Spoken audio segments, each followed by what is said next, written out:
Friends, welcome to YouTube channel. दोस्तों, जैसा कि आपने अभी तक प्रीवियस वीडियो जो आपने देखी हमारी, उसके अंदर आपने जो हमने राजस्थान के प्रमुख मेले देखे, तो उसके अंदर हमने देखा था कि प्रमुख मेले के अंदर कौन से मेले कब भरे जाते हैं। और उसमें भी हमने सबसे पहले देखा कि राजस्थान के जो पशु मेले हैं, आपके राजस्थान में कुल कितने पशु 10 पशु मेले भरते हैं, वो हमने डिटेल के अंदर उसके बारे में पढ़ लिया।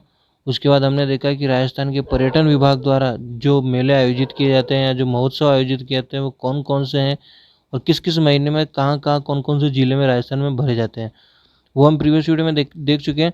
तो दोस्तों, आज इस वाले वीडियो के अंदर हम एक एक मेले के बारे में पूरा मतलब डिस्क्रिप्शन देखेंगे, यानी कि आप यूँ मान लीजिए पूरा डिस्क्राइब करेंगे और एक एक मेले के बारे में आपको इम्पोर्टेंट चीज़ें बताऊंगा जो केवल और केवल एग्जाम्स में पूछी जाती है। आपको किस तरीके से पढ़ना होता है कोई भी चीज़ को, कि अगर आप कोई मेले वगैरह पढ़ रहे हैं तो आपको किस तरीके से पढ़ना है और कौन सी चीज़ उसमें छोड़नी होती है और कौन सी चीज़ पढ़नी होती है। तो दोस्तों, चलो स्टार्ट करते हैं हम। दोस्तों, जैसा कि आज का जो पहला मेला हम देख रहे हैं, पुष्कर मेला या कार्तिक मेला, ठीक है ना। पुष्कर, जैसा कि आपको मालूम है, अजमेर राजस्थान में पड़ता है, ठीक है ना। और जैसा कि पुष्कर मेले को कार्तिक मेला इसलिए कहते हैं क्योंकि कार्तिक माह में पड़ता है, ठीक है ना। अब दोस्तों देखिए, मैं इसमें इंपॉर्टेंट चीज़ बताता हूँ आपको क्या क्या पढ़ना होता है। देखिए, आप मेरे साथ साथ पढ़िए। इसमें लिखा है कार्तिक पूर्णिमा को। ये मेला कब बढ़ता है दोस्तों? ये मेला बढ़ता है आपका कार्तिक पूर्णिमा को पुष्कर में, अजमेर में बढ़ता है, ठीक है ना। इसका आयोजन होता है। यह मेला कार्तिक शुक्ल अष्टमी से, दोस्तों ये याद रखिए, कब से? कार्तिक शुक्ल अष्टमी से कार्तिक पूर्णिमा तक ये मेला आयोजित होता है, ठीक है ना। दोस्तों, बस एक तो ये ध्यान रखिए, इसके अंदर कार्तिक शुक्ल अष्टमी से कार्तिक पूर्णिमा तक ये मेला आयोजित होता है। जबकि हमने जो पशु मेला देखा था, पुष्कर का जो पशु मेला देखा था, वो कार्तिक शुक्ल अष्टमी से मार्गशीर्ष कृष्ण द्वितीया तक आयोजित होता है, ठीक है ना दोस्तों। मार्गशीर्ष कृष्ण द्वितीया तक वो बल्कि पशु मेला आयोजित होता है, ठीक है। पुष्कर के अंदर ही आपको मालूम है विश्व का एकमात्र ब्रह्मा मंदिर है, ठीक है ना। एकमात्र ब्रह्मा मंदिर है। लेकिन ये कहा जाता है कि राजस्थान के अंदर ब्रह्मा मंदिर दो और है। एक तो है आपके बांसवाड़ा के छींज क्षेत्र में, बांसवाड़ा के छींज स्थान पर है, और एक बाड़मेर के आसोआ स्थान पर भी ब्रह्मा जी का मंदिर है। इसलिए कहा जाता है कि ये पूर्णतः सत्य नहीं है कि पूरे विश्व में एकमात्र वही ब्रह्मा मंदिर है, क्योंकि राजस्थान में बांसवाड़ा की छींज में और बाड़मेर के आसुआ स्थान पर भी ब्रह्मा मंदिर है। और कार्तिक पूर्णिमा को इस झील में दीपदान किया जाता है, ठीक है ना। यहाँ पर जो ब्रह्मा मंदिर का निर्माण है, जो ब्रह्मा मंदिर आपने सुना है, उसका जो निर्माण है वो सेठ गोकुलचंद जी ने करवाया था। किन्होंने कराया दोस्तों?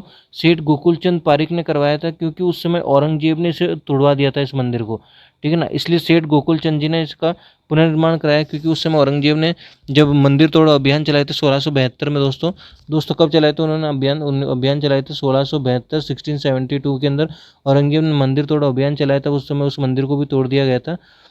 और विजरनाभ असुर जो वध करते हुए ब्रह्मा जी के हाथ से उस समय कमल पुष्प की 3 पंखुड़ियां यहाँ गिर गई थी, इसलिए इसे पुष्कर कहा जाता है, ठीक है ना दोस्तों। ये ध्यान रखिए कि इसे पुष्कर क्यों कहते हैं। इसकी सबसे बड़ी एक छोटी सी इसके पीछे एक कहानी है कि उस समय ब्रह्मा जी और विजरनाभ जो असुर था, उनके बीच में कुछ मतलब यूँ कह लीजिए कि एक युद्ध हुआ, या फिर किसी तरह का जो कुछ मतलब कुछ आक्रमण कह सकते हैं, कुछ कह सकते हैं आप। तो उस समय क्या है कि ब्रह्मा जी के हाथ से जो जो जहाँ पर जिसमें वो विराजमान है, ठीक है ना, कमल के पुष्प पर, तो उनके हाथ से वो कमल के पुष्प की 3 पंखुड़ियाँ यहाँ पर गिर गई थी, इसलिए इन्हें पुष्प यानी कि पुष्कर कहा गया, ठीक है ना। और यहाँ 3 तालाब है दोस्तों, कौन कौन से? एक ज्येष्ठ, मध्य और कनिष्ठ, 3 पुष्कर जो तालाब है, इसलिए इसे पुष्कर कहा गया, ठीक है ना। पुष्कर में गायत्री मंदिर, भरथरी की गुफा और गयाकुंड। गयाकुंड ध्यान रखिए दोस्तों, गयाकुंड क्या है? गयाकुंड है भगवान राम ने अपने पितरों का तर्पण यहाँ पर किया था, ठीक है ना। और जबकि बूढ़ा पुष्कर, यहाँ पर क्या आपने सुना होगा मैक्सिमम नाम, है ना, बूढ़ा पुष्कर या ज्येष्ठ पुष्कर यानी कि बड़ा पुष्कर, भगवान राम ने अपने पिता जो दशरथ थे उनका श्राद्ध यहाँ पर किया था, ठीक है ना। बूढ़ा पुष्कर को इस तरह से याद रखना है आपको कि भगवान राम ने अपने पिता जो दशरथ थे उनका श्राद्ध यहाँ पर किया था। जबकि पंचकुंड जो बना हुआ है यहाँ पर, वो 5 कुंड बने हुए हैं, ठीक है ना। और 5 कुंड जो है जहाँ पर पंचकुंड क्या है कि ये इनके पास ही एक मृग संरक्षण क्षेत्र भी यहाँ पर शामिल है। पुष्कर मेला दोस्तों मारवाड़ का सबसे बड़ा मंदिर है, ये सबसे बड़ा मेला है, ठीक है ना दोस्तों। ये बात ध्यान रखिए कि ये मेरवाड़ा क्षेत्र का सबसे बड़ा मेला है, और इसे राजस्थान का रंगीन मेला भी कहा जाता है। रत्नगिरी पहाड़ी पर, जैसा कि आप ब्रह्मा जी का जब मंदिर देखने के बाद आप बाहर आएंगे तो वहीं पे एक पुष्कर के अंदर एक गली जाती है, जहाँ पर से आप बाहर निकलेंगे तो वहाँ पर आपको पहाड़ के ऊपर एक रत्नगिरी पहाड़ी दिखेगी। वहाँ पर ब्रह्मा जी की जो रूठी हुई पत्नी है ना, वहाँ कौन, जिनका नाम था सावित्री जी, ठीक है ना, उनका मंदिर भी जहाँ पर कि रोपवे का निर्माण किया है, आप उस रोपवे से वहाँ पर जा सकते हैं, ठीक है ना दोस्तों। दोस्तों नेक्स्ट है आपका केला देवी का मेला, जो हम केला देवी का मेला देखते हैं आपका नेक्स्ट, ठीक है ना। देखिए केला देवी का मेला क्या है इसके बारे में देखते हैं हम। करौली के यादव वंश, ठीक है ना, कैला देवी का मेला कहाँ पर पड़ता है, सबसे पहले दोस्तों याद रखना आपको, करौली के अंदर है, ठीक है ना। करौली के यादव वंश या यदुवंश की कुलदेवी है ये, ठीक है ना, करौली का, ठीक है। करौली के यादव वंश या यदुवंश की कुलदेवी कैला देवी का मंदिर त्रिकूट पहाड़ी पर स्थित है दोस्तों। कौन सी पहाड़ी पर, त्रिकूट पहाड़ी पर स्थित है। और यहाँ चैत्र शुक्ल अष्टमी से, चैत्र शुक्ल अष्टमी को यहाँ पर मेला लगता है, ठीक है ना दोस्तों। कब लगता है यहाँ, चैत्र शुक्ल अष्टमी को। दोस्तों ध्यान रखिए चैत्र शुक्ल अष्टमी में वासंती नवरात्रे आते हैं, ठीक है ना, तो वासंती नवरात्रे को यहाँ लक्खी मेला भी लगता है, ठीक है। देखिए नवरात्रे दो प्रकार के होते हैं दोस्तों, कितने प्रकार के, दो प्रकार के। एक तो होते हैं आपके जो चैत्र के माह में आते हैं, ठीक है ना, एक नवरात्रे आते हैं आपके चैत्र के माह में, जबकि दूसरे जो नवरात्रे आते हैं वो होता है आपके आसोज के महीने में, यानी कि आश्विन के महीने के अंदर दूसरे नवरात्र, वो आसोज के नवरात्र होते हैं, ठीक है ना। ये कौन सा नवरात्र में लग रहा है, ये चैत्र शुक्ल अष्टमी के नवरात्र पर लग रहा है, और उस समय लक्खी मेला भी यहाँ आयोजित होता है। और यह मंदिर पूर्णतः आपका संगमरमर से बना हुआ है, जिसमें दाहिने ओर महालक्ष्मी जी की मूर्ति है, ठीक है ना दोस्तों, ये ध्यान रखिए, दाहिने ओर महालक्ष्मी जी की मूर्ति है, जबकि बाईं ओर चामुंडा माता की मूर्ति है, ठीक है ना। ये दो चीज ध्यान रखनी है आपको, दाहिने ओर महालक्ष्मी जी की मूर्ति, जबकि बाईं ओर चामुंडा माता की मूर्ति है। और महालक्ष्मी जी को ही केला देवी कहा गया है, ठीक है ना, महालक्ष्मी जी जो है उन्हीं को ही केला देवी कहा गया है। इस मंदिर के प्रांगण में हनुमान जी की मूर्ति है, और नवरात्रों में कुंवारी कन्याएं लांगुरिया गीत गाती है। यहाँ पर कौन सा गीत गाती है दोस्तों, ये बात ध्यान रखिए, लांगुरिया गीत गाती है। मंदिर के सामने बोहरा भगत की छतरी भी बनी हुई है। मंदिर से कुछ दूरी पर काली सिंध नदी बहती है। कौन सी नदी बहती है दोस्तों, काली सिंध नदी बहती है। और संत केदार गिरी का संबंध इसी मंदिर से रहा है, ठीक है ना दोस्तों। किन किन संत का संबंध रहा है यहाँ पर, संत केदार गिरी का जो संबंध है वो इसी मंदिर से यहाँ पर आपके रहा है, ठीक है ना दोस्तों। चलिए नेक्स्ट देखते हैं दोस्तों। दोस्तों देखिए क्या है कि महावीर जी का मेला देखते हैं हम, ठीक है ना। नेक्स्ट है आपके दोस्तों महावीर जी का मेला, ठीक है ना। तो महावीर जी का जो मेला है दोस्तों आपके, ये लगता है गंभीर गंभीर नदी के किनारे, ठीक है। राजस्थान की सबसे बड़ी रथ यात्रा निकलती है दोस्तों, ये बात ध्यान रखिए कि राजस्थान की सबसे बड़ी रथ यात्रा करौली में गंभीर नदी के किनारे दोस्तों, कहाँ पर, गंभीर नदी के किनारे राजस्थान की सबसे बड़ी रथ यात्रा अर्थात महावीर जी की रथ यात्रा, जो कि सोने का रथ है, ठीक है ना, जो कि सोने का रथ है, महावीर जी की सबसे बड़ी रथ यात्रा निकाली जाती है। और आज यहाँ महावीर जी का मंदिर है, ठीक है ना, जहाँ पर रथ यात्रा निकाली जाती है यहाँ से। उस जगह का नाम क्या नाम था दोस्तों, उस जगह का नाम जो जहाँ पर ये मंदिर है आज, उस जगह का नाम उस समय चंदन नाम था। एक चर्मकार को यह मूर्ति मिली थी। वैसे तो महावीर जी जैन धर्म के 24वें तीर्थंकर महावीर स्वामी है, किंतु यहाँ सभी धर्मों के लोग आते हैं, इसलिए महावीर जी के मेले को भी रूणीजा के मेले की तरह और ख्वाजा साहब के मेले की तरह सर्वधर्म सद्भाव का मेला कहा जाता है। दोस्तों ये बात ध्यान रखिए कि महावीर जी के मेले को अन्य मेले की तरह, यानी कि रूणीजा मेले की तरह और ख्वाजा साहब के मेले की तरह सर्वधर्म सद्भाव का मेला कहा जाता है। दोस्तों ये बात ध्यान रखिए, कौन सा मेला कहा जाता है दोस्तों, सर्वधर्म सद्भाव का मेला इसे कहा जाता है। जैन व्यापारी अमरचंद बिलाला, ये बात ध्यान रखिए दोस्तों, कौन से जैन जो व्यापारी थे अमरचंद बिलाला ने यह मंदिर का निर्माण करवाया। और चैत्र शुक्ल त्रयोदशी से, दोस्तों ये बात ध्यान रखिए, चैत्र शुक्ल त्रयोदशी से वैशाख कृष्ण द्वितीय तक यह मेला आयोजित होता है, ठीक है ना। ये बात ध्यान रखिए कि चैत्र शुक्ल त्रयोदशी से वैशाख कृष्ण द्वितीय तक इनका मेला लगता है। और चैत्र शुक्ल त्रयोदशी को महावीर जयंती होती है दोस्तों। इस दिन क्या होती है, चैत्र शुक्ल त्रयोदशी को महावीर जयंती होती है। महावीर जी की रथ यात्रा शासन का प्रतिनिधि अर्थात कलेक्टर खींचता है। दोस्तों ये बात ध्यान रखिए, ये परंपरा बहुत पुराने समय से चली आ रही है कि करौली के अंदर जो मेला लगता है यहाँ पर महावीर जी का, ठीक है ना, इसका जो इसके अंदर मेले के अंदर जो रथ यात्रा होती है ना, तो उस रथ को वहाँ का उस जिले का कलेक्टर खींचता है। ये वहाँ की परंपरा रही हुई है, ठीक है ना दोस्तों, इस बात को ध्यान रखिए। और चैत्र शुक्ल त्रयोदशी से वैशाख कृष्ण द्वितीय तक ये मेला आयोजित होता है, ठीक है। चलिए नेक्स्ट देखते हैं दोस्तों। नेक्स्ट है आपके बेणेश्वर मेला, ठीक है ना दोस्तों। देखते हैं हम नेक्स्ट है आपका बेणेश्वर मेला देखते हैं, ठीक है ना। बेणेश्वर मेला है दोस्तों कि माघ पूर्णिमा को डूंगरपुर जिले के आसपुर तहसील के बेणेश्वर धाम, जैसा कि मैंने आपको बताया था, हमने प्रीवियस वीडियो के अंदर पढ़ा था कि जो डूंगरपुर के अंदर बेणेश्वर धाम लगता है, जहाँ पर 3 नदियों का संगम भी आपको अभी इस वाली वीडियो के अंदर भी देखेंगे, और पिछले वाले वीडियो के अंदर में भी मैंने आपको बताया था 3 नदियों का संगम है वहाँ पर, ठीक है ना, सोम, माही, जाकम। तो बेणेश्वर मेला क्या है कि माघ पूर्णिमा को आयोजित होता है दोस्तों। कब आयोजित होता है? माघ पूर्णिमा को डूंगरपुर जिले के आसपुर तहसील के नवाटापुरा गांव में सोम, माही व जाखम नदियों के संगम पर बेणेश्वर मेला लगता है। कौन कौन सी 3 नदियों के दोस्तों? सोम, माही और जाखम, 3 नदियों का संगम मिलता है यहाँ पर, इसलिए इसे बेणेश्वर धाम नाम दिया गया, जिसे आदिवासियों का कुंभ कहा जाता है दोस्तों। इस मेले को क्या कहा जाता है? आदिवासियों का कुंभ कहते हैं, क्योंकि आदिवासी अपने पूर्वजों की अस्थियां यहाँ पर विसर्जित करते हैं, इसलिए इसे बेणेश्वर मेले को आदिवासियों का कुंभ कहते हैं। आदिवासियों का कुंभ, आदिवासियों का हरिद्वार मार्त कुंडिया है, जबकि, ठीक है ना, आदिवासियों का हरिद्वार कौन सा है दोस्तों? हरिद्वार जो है मार्त कुंडिया है। यहाँ बेणेश्वर शिवलिंग को कहा जाता है, जहाँ बेणेश्वर जो चीज नाम दिया गया है ना, यहाँ बेणेश्वर किसको कहा जाता है दोस्तों? शिवलिंग को कहा जाता है, जो कि 5 भागों में खंडित है, ठीक है ना। जो शिवलिंग आपने ऐसे तो देखा होगा, नॉर्मली जो शिवलिंग होते हैं, जैसे कि इस आकार में एक शिवलिंग होते हैं, ठीक है ना, तो जो शिव जी की जो शिवलिंग है वो इस आकार में होता है, लेकिन यहाँ पर जो शिवलिंग है वो 5 भागों में खंडित है। और जो इनका जो सेवक होता है ना, इस यहाँ का जो सेवक है, वो यहाँ पर जो सेवक जाति के जो पुजारी है, इन्हें छू कहते हैं दोस्तों। क्या कहते हैं? वैसे तो हमने देखा होगा पंडित वगैरह कहते हैं, लेकिन इनको क्या कहते हैं? छू कहते हैं। और संत मावजी जो थे, उनका जो संबंध भी, इनका संबंध भी बेणेश्वर स्थान से ही रहा है। इन्हें भगवान कृष्ण का अवतार माना जाता है। किनका अवतार माना जाता है दोस्तों? भगवान कृष्ण का इन्हें अवतार माना जाता है, ठीक है। चलिए नेक्स्ट देखते हैं दोस्तों। नेक्स्ट है आपके रणथंबोर का त्रिनेत्र गणेश मंदिर, ठीक है ना। नेक्स्ट है दोस्तों रणथंबोर का त्रिनेत्र गणेश मंदिर, यानी 3 आंखों वाले गणेश मंदिर, जहाँ जो मेला है वहाँ पर, जो कि सवाई माधोपुर, रणथंबोर कहाँ पर? सवाई माधोपुर में पड़ते हैं। सवाई माधोपुर जिले में, ठीक है ना दोस्तों, सवाई माधोपुर जिले में स्थित रणथंबोर दुर्ग में, कौन से दुर्ग में? रणथंबोर दुर्ग में त्रिनेत्र गणेश मंदिर स्थित है दोस्तों। त्रिनेत्र गणेश मंदिर स्थित है, जिन्हें रणत भंवर के गजानन या लाडला कहा जाता है दोस्तों। ये कथन ध्यान रखिए कि रणत भंवर का लाडला या फिर गजानन कहाँ किन्हें कहा जाता है? त्रिनेत्र गणेश मंदिर को कहा जाता है, जो कि रणथंबोर सवाई माधोपुर में है, ठीक है ना। राजस्थान में प्रथम कुंकू पत्री भी यहीं पे बीजी जाती है। यहाँ भाद्रपद शुक्ल चतुर्थी को दोस्तों, कब? भाद्रपद शुक्ल चतुर्थी को विशाल मेला लगता है, भादवे में लगता है दोस्तों, को विशाल मेला आयोजित होता है। ये दिल्ली मुंबई रेल मार्ग के निकट स्थित रेल मार्ग पर स्थित है, ठीक है।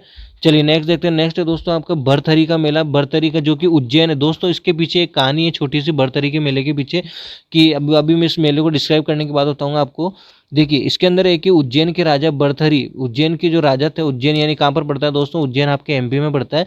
तो उज्जैन के राजा भरथरी, रानी पिंगला इनकी एक रानी थी, जिनसे ये प्रेम करते थे बहुत, यानी कि लव करते थे। लव मैरिज वाला उस समय सिस्टम उस समय भी लागू था, जो कि आज अभी भी चल रहा है। आज लोग दुनिया इनके विपक्ष में है, लेकिन आज क्या है कि मैं आपको बता दूं, ये बहुत पुरानी टाइम से ये प्रथा चलती आ रही है।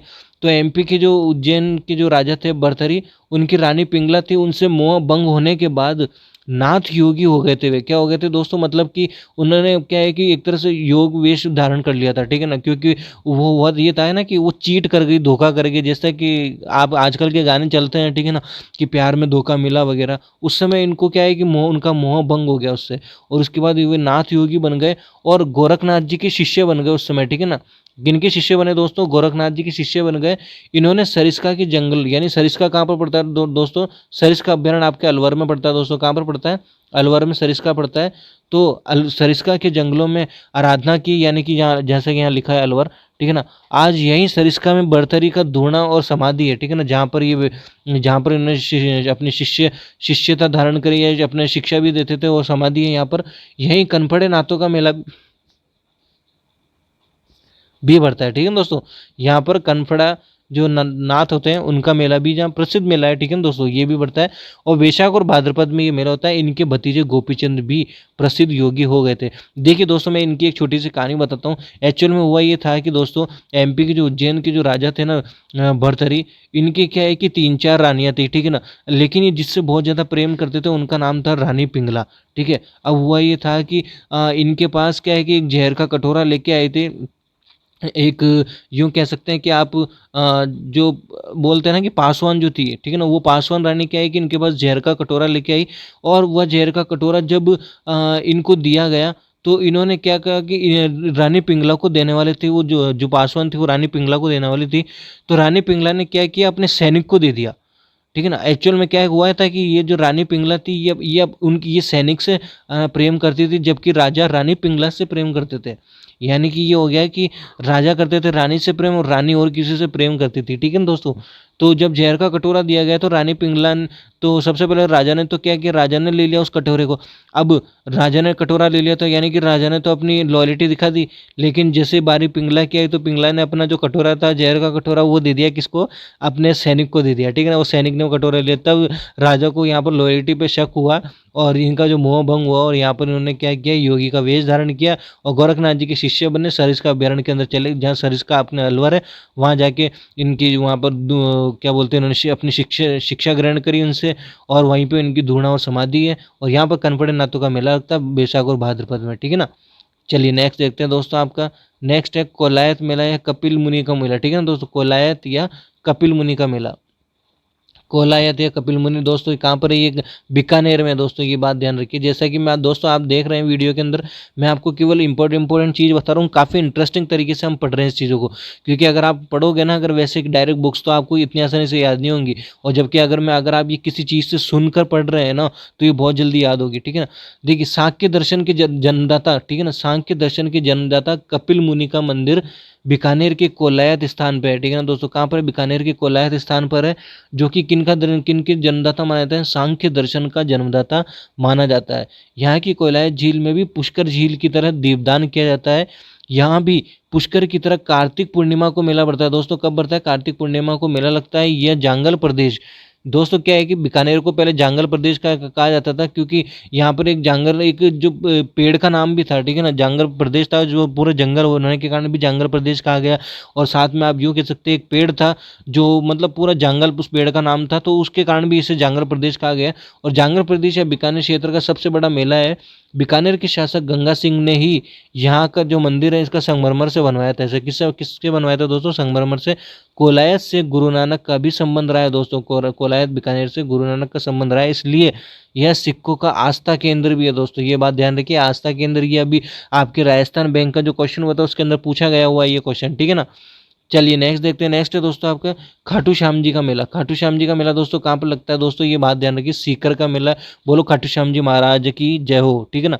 तो ये क्या बोलना है आपको दोस्तों, ये बात ध्यान रखिए कि होली के 5 दिन पहले मेला आयोजित होता है। होली के 5 दिन पहले खाटू श्याम जी का सीकर जिले में स्थित खाटू स्थान पर भीम के पोते हैं ये दोस्तों। कौन है, भीम के पोते और घटोत्कच के पुत्र वीर बर्बरिक का मंदिर है ये, ठीक है ना। खाटू श्याम जी कौन है दोस्तों, ये है भीम के पोते और घटोत्कच के पुत्र वीर बर्बरिक है ये, ठीक है ना, उनका मंदिर है ये। इस मंदिर में सिर्फ शीश की पूजा होती है दोस्तों, किसकी, केवल और केवल इनकी शीश की पूजा होती है।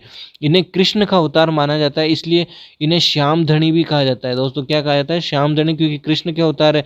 और ये जो मंदिर है यहाँ पर श्याम कुंड भी प्रसिद्ध है। इस मंदिर के अंदर क्या प्रसिद्ध है दोस्तों, श्याम कुंड प्रसिद्ध है। ये जो मेला आयोजित होता है ये फाल्गुन शुक्ल दशमी से द्वादशी तक आयोजित होता है दोस्तों। यानी कि कब, फाल्गुन शुक्ल से दशमी से द्वादशी तक यह मेला आयोजित होता है, ठीक है ना दोस्तों। नेक्स्ट है 12 भाइयों का मेला दोस्तों। 12 भाई, ठीक है ना, ये बात ध्यान रखिए दोस्तों, कितने भाइयों का, 12 भाइयों का भी मेला लगता है, ठीक है ना। 12 भाइयों का मेला कहाँ लगता है दोस्तों, धौलपुर जिले में लगता है। और कहाँ पर, बाड़ी स्थान पर लगता है।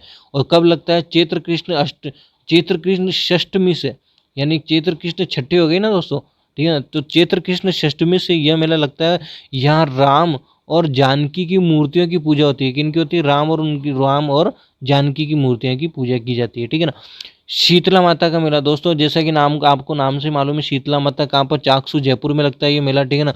जयपुर में प्रसिद्ध है यहाँ पर। और शील डूंगरी पहाड़ी पर ये मेला आयोजित होता है। कहाँ पर, जयपुर के चाकसू पहाड़ी, चाकसू स्थान पर, यानी कि चाकसू के निकट शील डूंगरी पहाड़ी पर यह मेला चैत्र कृष्ण अष्टमी को, जब शीतलाष्टमी मनाई जाती है, का मेला ये आयोजित होता है, ठीक है ना। पास के लूणीवास गांव में गधों का मेला लगता है, क्योंकि गधा इनकी वाहन है। किन के वाहन है दोस्तों? शीतला माता का जो जो वाहन है वो कौन सा वाहन है दोस्तों? गधा इनका वाहन है। और यहीं पे लूणीवास गांव के अंदर ये लगता है, ठीक है ना। और कुम्हार इनका पुजारी होता है दोस्तों। कौन इनके पुजारी होते हैं? कुम्हार इनके पुजारी होते हैं। यह बच्चों की चेचक से बचाती है दोस्तों। किससे बचाती है? बच्चों को चेचक से बचाती है, इसलिए इन्हें महामाई या सेडल माता भी कहा जाता है। कौन सी माता दोस्तों? महामाई या सेडल माता भी कहा जाता है। नेक्स्ट है दोस्तों आपके ख्वाजा साहब का उर्स, यानी कि जो आपके अजमेर के अंदर पूरे विश्व में, यानी कि आप यूँ कह लीजिए पूरे एशिया के अंदर प्रसिद्ध है आपका ख्वाजा साहब का जो जो दरगाह है अजमेर के अंदर ही पूरे एशिया के अंदर प्रसिद्ध है। तो आज इन्हीं के बारे में आज हम पढ़ते हैं छोटा सा।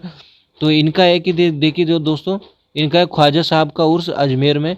हिजरी संवत के रज्जब माह की 1 से 6 तारीख तक अजमेर में ख्वाजा मुइनुद्दीन चिश्ती की दरगाह पर उर्स या मेला आयोजित होता है दोस्तों। कब? रज्जब माह की 1 से 6 तारीख तक, 1 से 6 तारीख तक अजमेर में ख्वाजा मुइनुद्दीन चिश्ती की दरगाह, ख्वाजा मुइनुद्दीन चिश्ती की दरगाह पर उर्स या मेला लगता है, ठीक है ना। रज्जब की 6 तारीख को यहाँ आने वाले यात्रियों या जायरीनों पर गुलाब जल के छींटे दिए जाते हैं। इस दिन ख्वाजा साहब का 99 वर्ष की आयु में इंतकाल हुआ था। इसके 3 दिन बाद अर्थात रज्जब की 9 तारीख को बड़े कुल की रस्म होती है दोस्तों। कब होती है? रज्जब की 9 तारीख, मतलब 3 दिन बाद यानी कि 9 तारीख को बड़े कुल की रस्म होती है। ख्वाजा साहब की मजार पर फातिहा पढ़ा जाता है दोस्तों। क्या पढ़ा जाता है? फातिहा पढ़ा जाता है। और भीलवाड़ा की, ये दोस्तों ये ध्यान रखिए, क्वेश्चन पूछा गया है कौन सा, कि भीलवाड़ा का गौरी परिवार यहाँ झंडे की रस्म पूरी करता है दोस्तों। ये बात ध्यान रखिए कि यहाँ पर जो झंडे की रस्म कौन पूरी करता है? भीलवाड़ा का गौरी परिवार। ये बहुत पुरानी परंपरा है दोस्तों, ठीक है ना। और ख्वाजा साहब ईरान यानी कि फारस के सजरी नामक स्थान से 1192 ईस्वी द्वितीय तराइन युद्ध में मोहम्मद गोरी की सेना के साथ पृथ्वीराज चौहान के समय भारत आए थे। कब आए थे दोस्तों? पृथ्वीराज चौहान के समय भारत आए। ये भारत में सूफियों की चिश्ती शाखा, सूफियों की कौन सी शाखा दोस्तों? चिश्ती शाखा के संस्थापक माने जाते हैं। उर्स के दौरान भारत के सर्वश्रेष्ठ कव्वाल, यानी कि पूरे भारत के जो भी सर्वश्रेष्ठ जो कव्वाल यहाँ गाते हैं, वे कव्वाल यहाँ आते हैं और जायरीन ख्वाजा साहब की मजार पर चादर चढ़ाते हैं। इनको हजरत गरीब नवाज भी कहा जाता है दोस्तों। क्या कहा जाता है? हजरत गरीब नवाज भी इन्हें कहा जाता है, ठीक है ना। इनका जो जन्म है दोस्तों 1141 ईस्वी, क्या कब हुआ था दोस्तों? जैसे कि इनका जन्म था 1141 ईस्वी, जबकि 1192 ईस्वी के अंदर आपके भारत आए हैं, ठीक है ना। इनका जो जन्म हुआ था 1191 ईस्वी में वर्तमान अफगानिस्तान के खोरासन नामक स्थान पर हुआ था। पिता इनके कौन थे? गयासुद्दीन जो हसन जो इनके पिता थे, जबकि इनकी माता साहिब नूर बीबी जो बोलते हैं इनके अंदर, ठीक है ना, वो थी। इनकी मृत्यु 1236 में अजमेर में हुई। कहाँ पर हुई थी दोस्तों? अजमेर में इनकी मृत्यु हुई थी 1236 में। ये सूफियों की चिश्ती सिलसिले से है दोस्तों। किस कौन से सिलसिले से? चिश्ती। यही और इसी इन्हीं के संस्थापक है। चिश्तियों के निवास स्थान को खानका कहते हैं दोस्तों। क्या कहते हैं? खानका। दरगाह परिसर में शाहजहां द्वारा बनाई गई शाहजहानी मस्जिद भी है दोस्तों। कौन सी है? शाहजहां द्वारा शाहजहानी मस्जिद है। यहाँ एक दिन के लिए बादशाह बनने वाले निज़ाम सिक्का की मस्जिद भी है। एक दिन के लिए बादशाह बनाया गया था किसको दोस्तों? निज़ाम सिक्का को। तो उनकी मस्जिद भी यहाँ पर है, जिसे हुमायूं ने बादशाह बनाया था, ठीक है ना। सूफियों के द्वारा ईश्वर प्राप्ति के लिए संगीत एक माध्यम माना जाता है। इसे संगीत का समा कहते हैं दोस्तों। इस संगीत को क्या बोलते हैं? समा कहते हैं। मोहम्मद गोरी ने ख्वाजा साहब को सुल्तान उल हिंद, ख्वाजा साहब को कौन सी उपाधि दी दोस्तों? सुल्तान उल हिंद की उपाधि दी थी। किसने दी थी दोस्तों? मोहम्मद गोरी ने ख्वाजा साहब को सुल्तान उल हिंद की उपाधि दी थी। यह भारत में मुस्लिम समाज का सबसे बड़ा मेला और मक्का मदीना के बाद मुस्लिम इसे ही पवित्र स्थान मानते हैं। यह भी रूनीचा की तरह सर्वधर्म सद्भाव का मेला है दोस्तों। कौन सा? सर्वधर्म सद्भाव का मेला इसे कहा जाता है, ठीक है ना।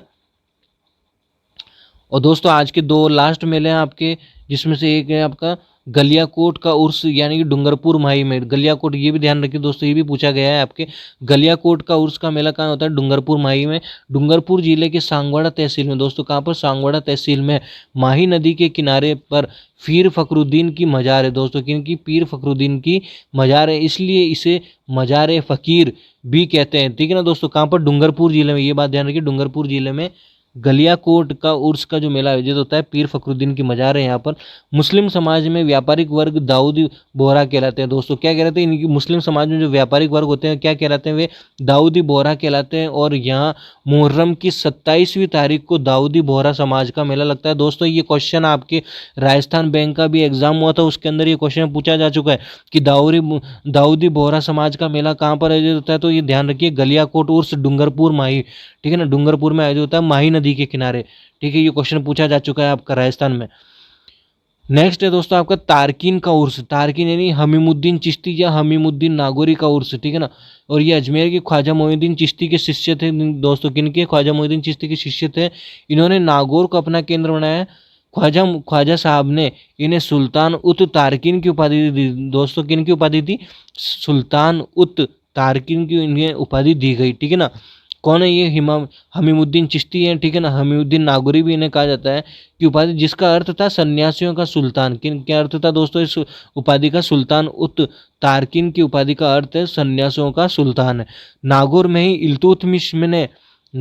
इल्तुतमिश ने तारकीन का दरवाजा यानी कि तारकीन का दरवाजा बनवाया था। एक अन्य हमीमुद्दीन चिश्ती की मजार गारगोन के किले में, किंतु वे अलग है, जिन्हें मीठे शाह या मीठे साहब भी कहा जाता है दोस्तों। ये कहाँ पर है दोस्तों? गारगोन कहाँ पर पड़ता है दोस्तों? गागरोन आपका झालावाड़ में पड़ता है दोस्तों। झालावाड़ के अंदर गागरोन का किला है, तो वहाँ झालावाड़ में पड़ता है। इसलिए यहाँ पर क्या है कि इन्हें मीठे शाह की दरगाह या मीठे मीठे साहब भी वहाँ पर है, जो झालावाड़ के अंदर है, ठीक है ना। ये है आपके कहाँ पर? नागौर के अंदर। तो दोस्तों आज इस वाले वीडियो के अंदर आज हम इतना ही करेंगे दोस्तों। तो आज इस वाले वीडियो के अंदर हमने आपके दोस्तों मुख्य मुख्य मेले देख लिए। और मेले दोस्तों अभी बहुत सारे मेले बाकी है, जो कि आपके लगभग 2 या 3 वीडियो के अंदर कवर करेंगे। तो दोस्तों आपको वीडियो कैसा लगा है? अगर वीडियो दोस्तों अगर आपको अच्छा लगता है तो हमारे इस वीडियो को जरूर लाइक कीजिए। वीडियो के साथ साथ हमारे इस चैनल को जरूर सब्सक्राइब कीजिए तो दोस्तों, ठीक है ना। और साथ में बेल आइकन जरूर दबा लीजिए। और वीडियो अगर दोस्तों पसंद आता है तो लाइक जरूर कीजिए और कमेंट में जरूर बताइए आपको ये वीडियो कैसा लगा। नेक्स्ट वीडियो के अंदर आपको फिर मिलेंगे एक नई ऊर्जा के साथ, एक नई उत्साह के साथ और एक नए टॉपिक के साथ। जब तक के लिए जय हिंद, जय भारत। पढ़ते रहिए, आगे बढ़ते रहिए। धन्यवाद दोस्तों।